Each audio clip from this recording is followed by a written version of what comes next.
Hi, I'm Dustin Abbott, and I'm here today to give you my review of the second of the Thypoch Simera lenses. This is the Thypoch Simera 35mm F1.4, and this is for Leica M mount, and only for Leica M mount. Now, Thypoch obviously is a new lens maker, and this is their first two lenses that are coming to market, and they are targeting the Leica M mount rangefinder crowd with these Simera lineup of lenses that are very nicely made, optically interesting, as we'll explore here today, and obviously come in at a much lower price point than their Leica counterparts. Now, the brand Thypoch, that you're probably not familiar with, is a new brand. The name comes from two old English words that are focused on your individuality and living in the moment. Similar is the word Simera, which is a Greek word, and it refers to living in the moment, living in the now. And so obviously they are focused on trying to at least market into the individuality and that freedom of expression that is often a part of the Leica aesthetic. So we're going to dive in today and see whether or not they've actually pulled it off. And are these compact lenses, including this 35mm f1.4, are they worth buying? Well, let's jump in detail and let's explore it together. So I obviously am reviewing the silver version of this lens, but both of these lenses do come in both silver and black editions. They retail for $699 US. Now, obviously for a manual everything lens, a fairly compact lens, that may not sound particularly cheap, but when you consider that the kind of direct competitor from Leica is the Summilux-M 35mm f1.4, and it retails for $5,600 US, all of a sudden this is sounding pretty much like a bargain, considering it is, you could buy 8 of these for the price of that single Leica lens. Everything here is really beautifully made. It is all metal and glass, and that is right down to the caps, which are really beautifully made. Great attention to detail. The lens hood, which is a rectangular design with 45 degrees on the four corners, that looks kind of similar to what some of the other rangefinder designs are out there. So they're obviously logging into that overall aesthetic there. But everything here is really nicely made. And as we're going to explore, I really was impressed with the attention to detail in a number of areas that for a new lens maker, they really seem to check a lot of boxes of some maturity in their lens design. Now, the lens is very compact. In fact, this is the smaller of the two lenses. It is 54 millimeters in diameter, or 2.1 inches. It has a 49 millimeter front filter thread, and it's a little bit shorter in length. It's right under 51 millimeters in length, or 2.1 inches, and it is 325 grams, or 11.6 ounces in weight, and so it runs about 15 grams less than what the equivalent Leica lens is. So it does feel like it has some heft to it, but at the same time, it's that kind of density of a quality construction, and it's not an actual heavy weight. It still is very nice and balances even on compact cameras quite well. The focus ring here is nicely designed. There's a few attentions to detail there that I want to highlight. There are nicely scalloped sections that have ribs on each of them on the high points, make it very easy to grip and to move. The focus action is very smooth, but there is on each end, there is a differentiation of that. On the wide end, there's a recognition of the fact that most rangefinder bodies will only focus as closely as 70 centimeters. And so there is a friction point there that you'll run into a little bit of resistance before you can push all the way to the minimum focus, which in this case is 45 centimeters. So there's a little bit of focus range that is kind of behind what is similar to kind of a detent for an aperture ring, something similar to that. And then on the other end, there is actually an infinity lock. And the purpose of that is if you put it in the infinity lock position, hopefully it's aligning perfectly with infinity, which on this copy it does seem to do, by the way. But then also it gives you a fixed and rigid position that makes it easier to mount or unmount the lens because everything is not rotating while you try to do that. But the focus throw here is about 100 degrees. It moves very nice and smoothly. I will note that if you're trying to focus towards the minimum focus point, if you're doing a focus throw, hitting that kind of detent does kind of throw off a focus throw. So I don't love it for that reason. But then again, I'm not testing it on a rangefinder body. So it's not a feature that I actually need.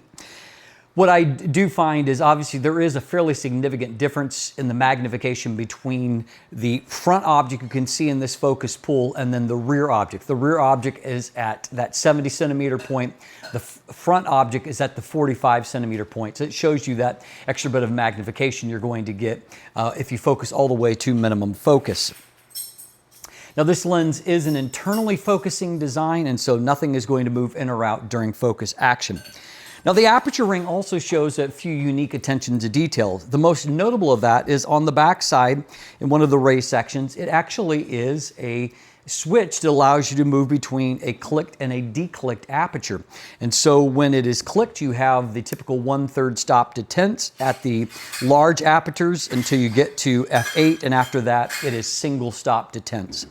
But overall, everything feels good there. And then if you switch it into the declicked mode, everything moves nice and smoothly to allow you to do aperture racking. And another kind of unique thing that you'll see is rather than a traditional hyperfocal markings, there is these really interesting dotted areas on the area between the two rings that will actually light up, not light up, but rather red will show behind the cutout portions that will actually show when you're getting into the various apertures. As you move up to them, it will show you a new point to put infinity at for hyperfocal distance. And so it's kind of an interesting touch there. Now we noted that the aperture iris itself is really beautiful. There are 14 rounded blades, and it does a really fabulous job of maintaining a circular shape, which means that as you stop the lens down, you'll continue to get round or circular bokeh highlights. Even though this can focus down closer than the standard 70 centimeters that will make you switch into live view to focus on a rangefinder body, 45 centimeters is still not particularly close for a 35mm lens. And so as a byproduct, you're going to get a pretty low magnification of 0.09%, somewhere in that range. So nothing to write home about. I was able to get closer than that because I did a lot of my tests on the Techart LMEA9 adapter, which functions almost like an extension tube that allows you to focus more closely than that, which can be handy, obviously, in these kinds of situations. Overall, however, the attention to detail is really nice here. There's more features than what I anticipated on the lens, and it does handle really nicely. So let's talk about the image quality, and in this section I'm going to give you an overview of image quality, and then we'll do an optical deep dive at the very end for those of you that want to go deeper. So as we take a look here at the lens design, this is a design of 9 elements in 5 groups. That includes 1 aspherical and 3 high refractive index elements. And so those help to achieve a nice optical performance. Also, there is a floating element group that allows you to get better performance up close, which is also appreciated. A little bit of a modern touch there in the design.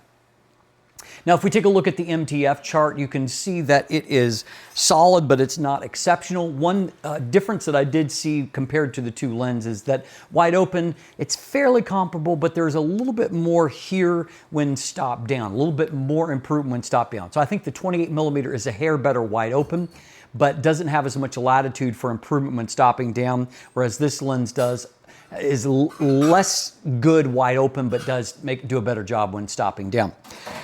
So as far as kind of looking at some of the various details of the optical performance, this lens has next to no distortion. There's about a 1% to 2% distortion there, and so not really hardly worth worrying about. Much more worthy of correction is the fact that there is a good solid 3 stops of vignette, and it is rather than being completely linear like some Zeiss lenses where it kind of gradually moves up, it's not concentrated in the corners, but there's more in the corners than what there is as it moves forward. As a byproduct, I find that, particularly since I'm shooting in winter with snowy foregrounds, I really do feel like I need to correct it sometimes when I'm shooting wide open, because the darker corners are just not all that flattering.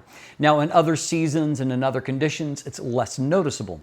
Now, the lens is not bad when it comes to controlling aberrations, but the 28mm is better. You can see here for longitudinal chromatic aberrations that there's a little bit more, particularly of the green fringing after the plane of focus. Likewise, you probably won't be able to see it here on your screen, but at a higher magnification on my 4K monitor, I can see that there is a little bit of lateral chromatic aberrations as well. Neither are extreme, neither too disruptive to images, but just be aware that you will see in particular a bit of that longitudinal chromatic aberration on some of your shots. Now, in terms of the resolution at f1.4, the center is pretty good, mid-frame okay, corner is pretty weak. By the time we stop down to f2, you'll see that contrast is improving in the center, and the center is looking quite excellent. By about f2.8, you'll see the mid-frame looking similarly good, and it's about f4 where the corners start to catch up with that performance. When you're stopped down to landscape apertures of f5.6 or f8, you're going to get really sharp and consistent performance all across the frame. As I said, it does sharpen up nicely. Now, diffraction is minimal at f11, but quite noticeable by f16. So you're probably going to want to stay at f11 or brighter apertures than that. Don't go past that to f16 because you will take a hit in your image quality from that. I did find that my real-world results look good, even though contrast isn't off the charts. Real-world images look fairly good, and so I was happy with the combination, mostly because the bokeh is so nice from the lens. Now, if we break that down, you can see that there's a little bit of that geometric deformation near the edges of the frame. Call it a cat eye or a lemon look at f1.4, but by f2, bokeh highlights, specular highlights are mostly circular all across the frame, and smaller than that, they remain circular because that aperture iris is so round.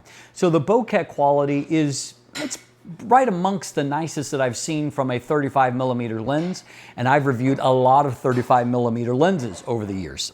Now, I did find that there is a little bit more flare artifacts with the 35mm than what I saw with the 28mm, but it's still quite good. Particularly wide open, there is minimal ghosting or veiling.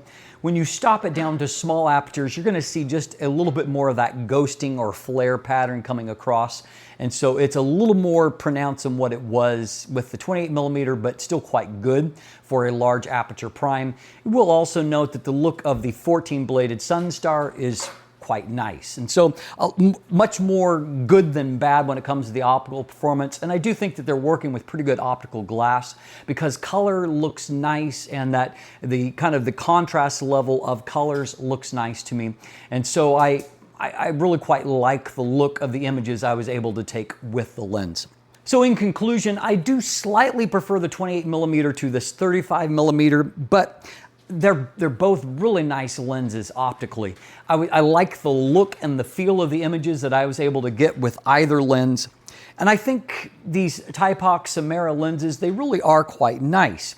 My question is the Leica M-mount crowd, are they looking for, budget alternatives to the Leica lenses? If you're paying $8,000, $9,000, $10,000 for your camera body, how concerned are you about getting a lens for $699?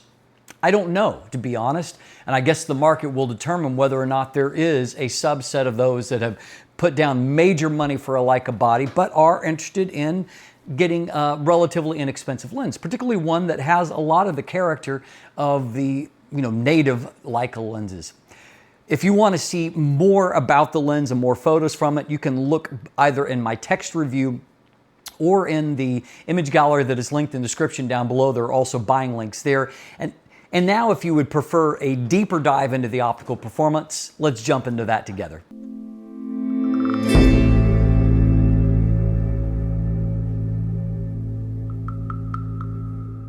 So let's start by taking a look at vignette and distortion. You can see by looking at the result on the left that there is a very minimal amount of barrel distortion, but there is a more significant amount of vignette. And if you take a look at the wide open pattern, you can see that it is largely concentrated in the corners, and so that does make for a little less clean correction. So here on the right, you can see my manual correction. There is no profile for this, and I don't know if there'll be a profile, but it's not going to be something that's corrected in camera because there is no electronics to identify the lens. So as far as distortion correction, I just dialed in a +1. You're probably not going to notice anything in real world use, so that's probably not an issue. Vignette, however, you can see that it's concentrated in nearly 3 stops in the corners, and I probably could even go a hair further than that. You can see there's still a little bit left there. The midpoint, I moved it over to 20, and you can see if I move it over further, we end up with an overbright center and not necessarily a balance. And so really I could pull it back even further because it is mostly concentrated in the corners there. I also did see more longitudinal chromatic aberration than what I saw in similar tests with the 28mm.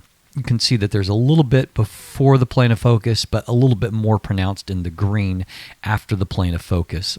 And when it comes to lateral chromatic aberration, you can see if you look closely here, there's just a little bit there in some of these transitions from black to white, but probably not enough that you're going to detect this in real-world situations. Overall, that's not really a problem. Now here is a side-by-side comparison between the 28mm on the left and the 35mm on the right. And I've tried to shift the tripod to make the framing as close as possible.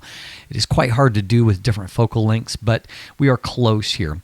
So we can see, looking at our subject, and I focused on this C here, we can see that there is just a little bit better contrast on the 28mm, a little bit deeper color saturation in that area right there. But also we can see that both of them do exhibit some fringing on the very kind of high contrast area between the parts of the pineapple and then the bright light beyond. They're just a little bit more pronounced. You can see here comparing 28mm and then the 35mm, just a little bit more on the 35mm.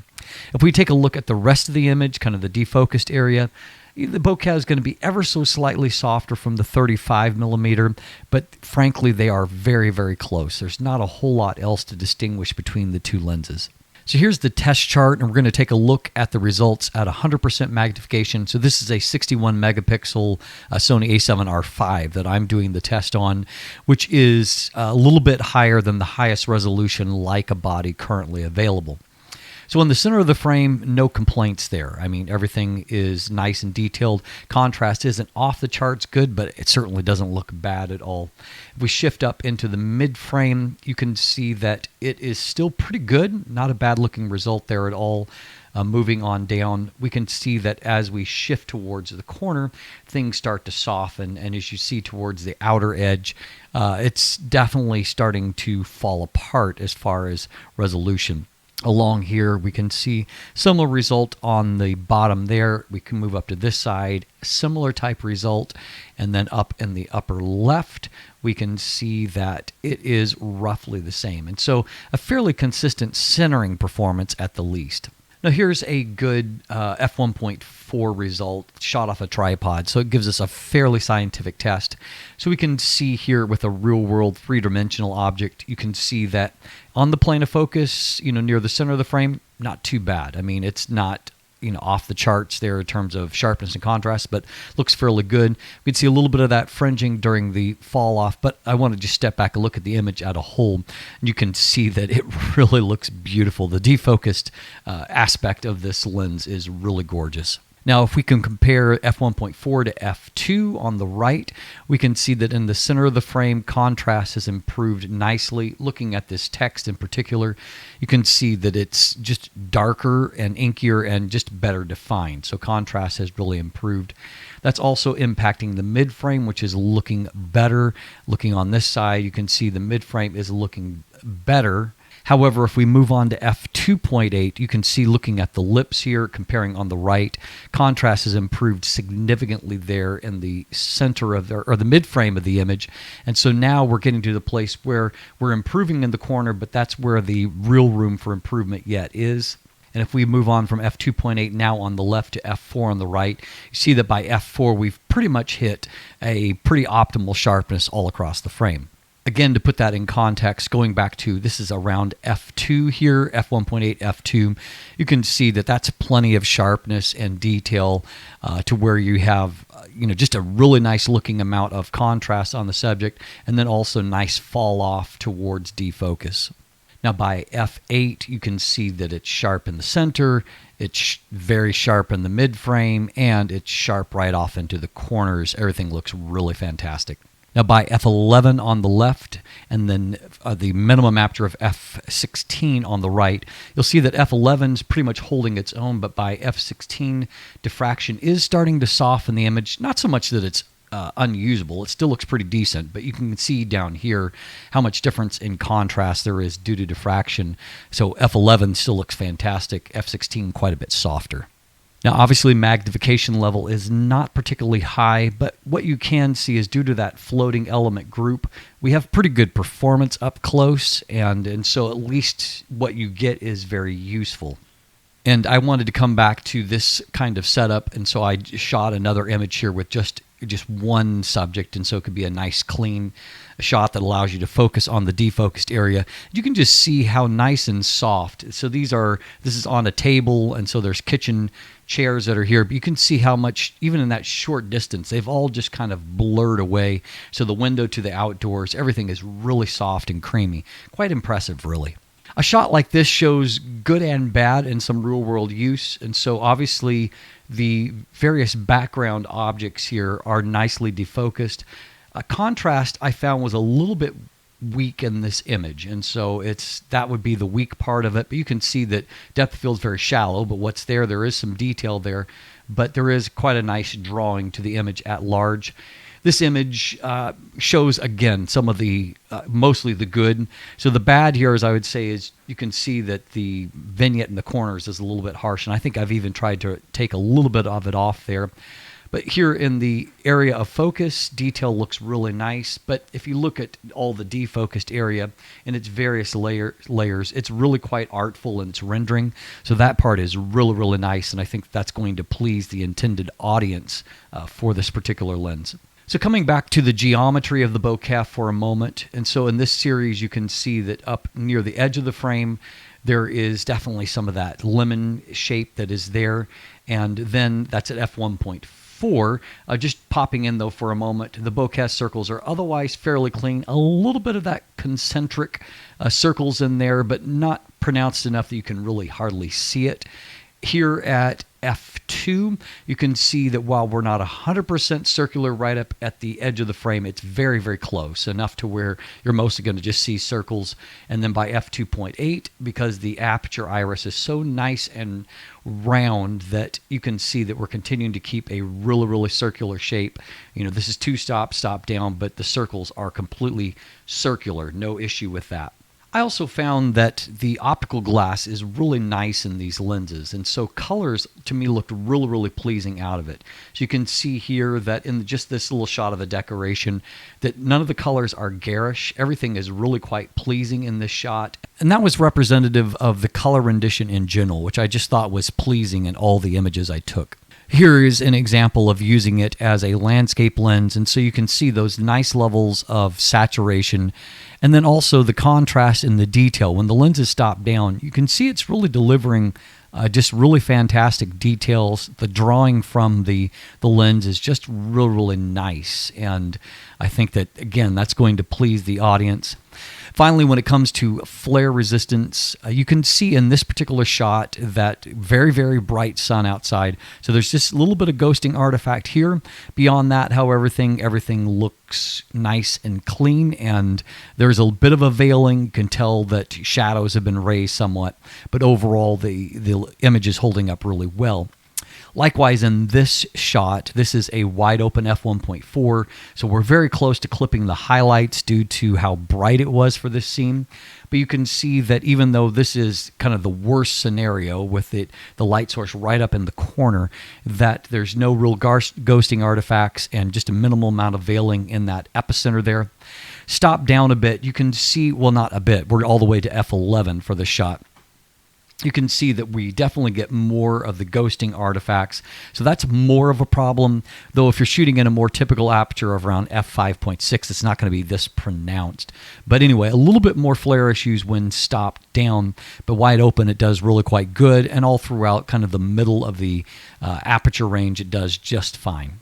So in general, this is a little bit more nuanced optical performance than the 28mm, but remains very, very nice. So you've made it to the end. Thanks for taking the time to absorb all of the research into the lens itself. And as always, thanks for watching. Have a great day, and let the light in.